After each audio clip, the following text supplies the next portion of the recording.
Hey, what's going on YouTube? iDevice Help here. Today I have a very special video for you guys, and that is the epic battle between Apple's new iPhone 5 against Samsung's Galaxy S4.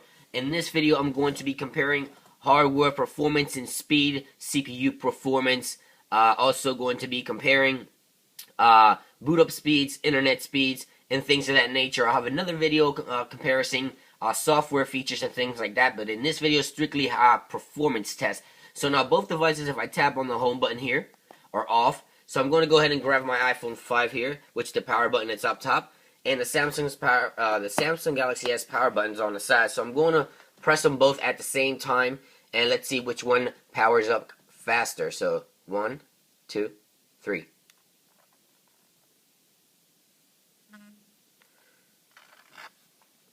So it looks like Apple lit it up first, Apple's iPhone 5. Let's go ahead and wait. Now, both devices are running the latest operating system for Android and Apple. Looks like Apple started out first, but Samsung is... Oh, looks like the iPhone came in faster. And then the Galaxy came in a few seconds behind. So that was the power-up test. Now let's go ahead and jump more to other things. Alright, so the Samsung Galaxy S offers so many features and support of all kinds. Let's go ahead and get started. It supports 3G, 4G LTE, and also HSPA+, depending on the carrier that you buy it from. Also, of course, it's running Android 4.2 Jelly Bean with a touch of TouchWiz, which is, of course, Samsung overlaid on Android. Samsung's own TouchWiz. Of course, the screen resolution is 1920 by 1080, which gives you 441 pixels per inch. That is the Super AMOLED 5-inch diagonal screen. And of course, it has a built-in GPS, accelerometer, thermometer, humidifier, which is really cool. Now, the back-facing camera is a 13-megapixel camera with an LED flash. The front-facing camera will be a 2-megapixel camera with autofocus. Of course, the panorama shooting, sound and shot, recording video, 1080p video recording from both cameras, and much more like autofocus and things like that. It offers so many features, guys. Now, of course, it, like I said, supports 3G, 4G, Bluetooth, NFC capabilities, mobile Wi-Fi, hotspot, and also Wi-Fi support, of course. Now, we got the expandable memory, which goes on the top. You can buy an extra expandable memory to expand it up to 32 gigabytes of storage. You have mini USB support for the bottom, which can go out to HDMI.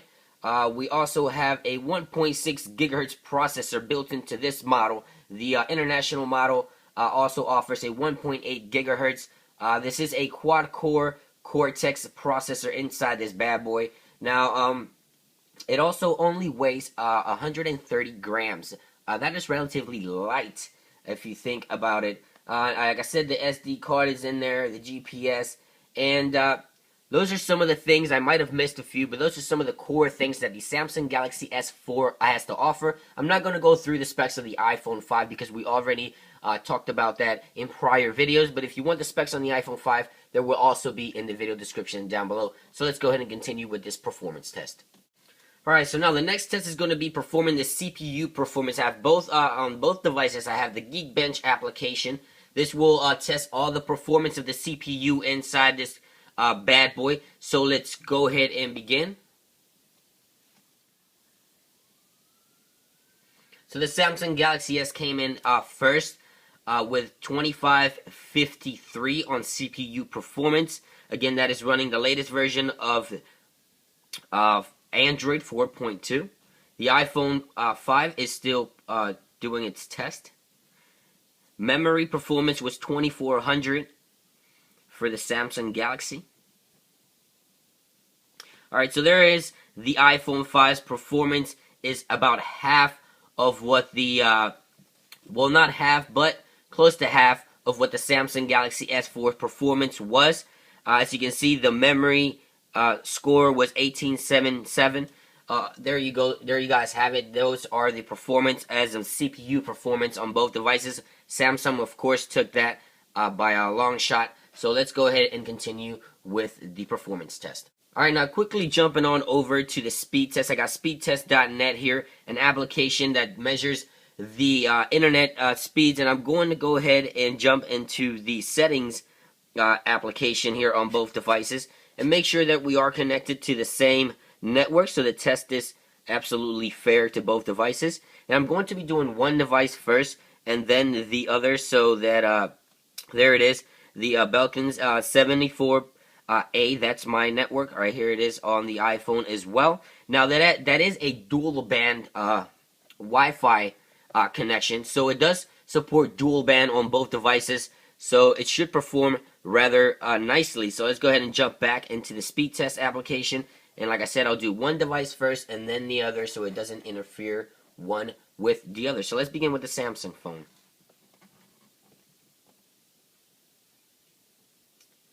So there it is. Samsung is bringing in 21, 22 almost, 21.79 there for Samsung on download speeds. And we have 6 for the upload speeds. Now let's go ahead and jump into the iPhone. Again, this is dual band Wi-Fi performance.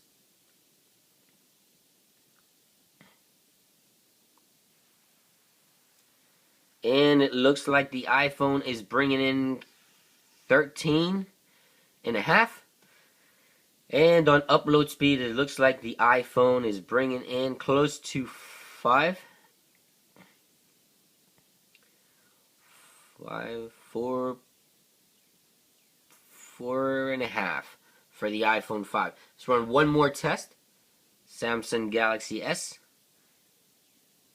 21, 21.43 on download for the Samsung phone,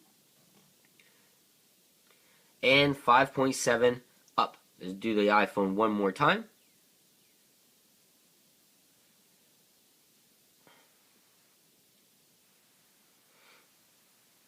Now they're both connected to the dual band, same network and everything. It appears that the Samsung phone has better performance with their Wi-Fi built-in antenna. Now you got to give the iPhone a bit of a break. Remember, the Samsung phone just got released a few days ago. As of the filming of this video, the iPhone 5 has been released for close to 7 months as of the filming of this video, if not 8.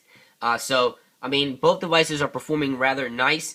But I'm not going to be testing the networks themselves, AT&T, because that varies so much. But it looks like Samsung Galaxy S won the performance test as far as Wi-Fi performance. So let's go ahead and jump to more tests. Alright, now, so what I'm going to do now is going to do a quick camera performance test. I'm going to go ahead and launch both cameras on both devices and take snapshots quick to see which device takes picture faster. So let's go ahead, and if I can find the camera application on this, there it is. Let's go ahead and do that. Let me go ahead and switch to the rear camera. There we go. Alright, so let's do that.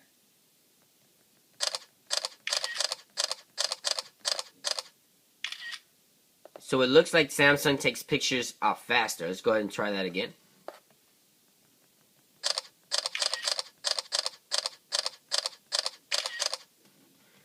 Okay.